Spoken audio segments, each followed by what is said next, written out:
Oh, it's okay. It's a good one. It was pitched as a movie. You want the elevator pitch for it? Obviously, yes. No, I'm asking you though. Arrow rounds up all of his all the baddies over the years, and a couple of new ones, and they have to put all of them on a plane and fly them to a supermax, and the plane crashes, and they all have to work together to fight their way out of a horrible wintry mountain position against some guerrilla warfare army that just happens to be there. Did you just describe Con Air? A little bit. Maybe. It was a great film. I know, David Ramsey's in it! Did someone just find that out? He's one of the prisoners on the plane. Check it out. Do tell. It was a variety of different things. It was weights, it was cardio, it was diet, and it was fear. I swear that's it. Don't skip leg day.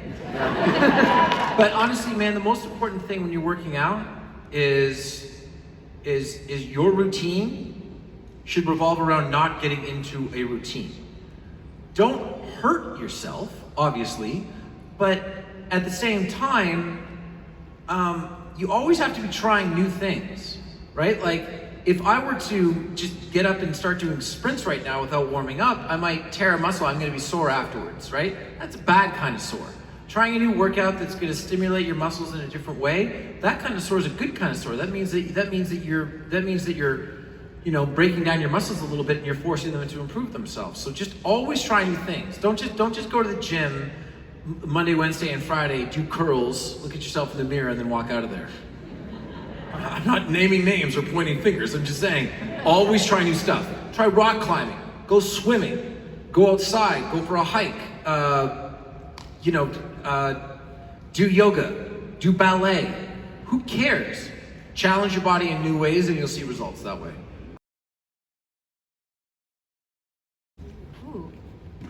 I most miss working on screen with Emily, and I most miss just hanging out on set with David. That's a pretty straightforward answer. And wait, she also had asked about behind the scenes, meaning like, I'm assuming you're referring to creatively, yes. Director or writer, producer, yeah? Oh, I mean, there's a whole assortment of directors that I really liked working with, but over the course of the 7 years, it basically went Andrew Kreisberg and Mark Guggenheim, and Mark for a longer stretch because Andrew moved on to The Flash. And then we had Beth Schwartz come on, and that was a really cool thing for me as showrunner. Because she started out as basically like a writer's assistant in season 1 and worked her way all the way up, and has now just done a new show for Netflix that was really successful. So that was cool. And then, but I think probably overall, James Banford was our fight choreographer, fight coordinator, not even stunt coordinator, in the first season, and he graduated all the way up in, I believe it was season 5. Possibly season 6, to becoming just our full-time producing director. So I miss him. I haven't seen him since we wrapped the show. Yeah, and he's done a bunch of Batwoman.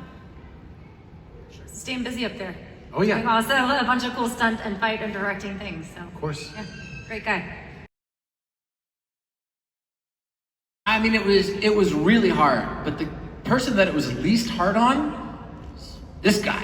Really? Right? Well, because Because they prep on this stuff for days. They do dry runs of it for days. I mean, we had 2 of them. We had one where, in my last episode with Paul Blackthorne, who played Quentin Lance, we had a big long shot. And then on the in the last episode, we wanted to have this one blowout fight. We literally brought the entire stunt team. Like, stunt guys came out of retirement to be in this thing. And they set the whole thing up, and they work at it, they work at it, they work at it, and they work at it. And then like 15 minutes beforehand, I show up and go, all right, the important guy's here, let's shoot this thing. Wow, so you don't actually... No, so I mean, honestly, but they prepped it, they probably prepped that thing for the better part of a week. Wow. And then it's go maybe time. more than that, because sometimes we see those previs as like 2 weeks. No, I mean, I don't mean just a week. I mean like a week of concentrated work that takes place maybe over 2-3 weeks once they have the script. I just wasn't sure if you worked with the stunt team or not, so that's why I was curious. Oh no, I've never spoken to a single member of the stunt team. Well, I mean, like,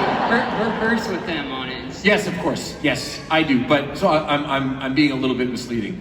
But I really like, they do the prep. They make it safe. They teach me the moves. But the leg work, the hard work, the work that you don't see, all that happens beforehand. When you're thinking about a play, actually getting it going to do the play, that's the easy part, right? It's all the prep. It's setting the lights. It's learning the blocking. It's all of the prep that you go through. And then once you put your makeup on and the lights come up, that's the part that you do for free. So it didn't take that long to shoot then? Nuh-uh. Wow. No, to shoot, it takes no time at all. It's just one shot. 7. 7. I actually just watched 7 for the first time a couple weeks ago. Great movie. Isn't it perfect? It's so good. So good. I think it might be a perfect movie. I love 7. I really, really love Up in the Air a lot. Oh man. There's what? What's in the box? Yeah. Oh gosh. And if I think of any more, I'll shout them out, but I love. I know that that's not like, you know, it just happened. I don't necessarily like to say that it's my favorite movie because it is about murder. But it's a good choice. It's so good. Pride. Ooh. Okay. Next. David Ramsey, just because of the amount of time that we had to spend together, right? On screen, off screen. We don't get that first couple of seasons done if he and I can't plow through like 12, 13 pages of dialogue a day.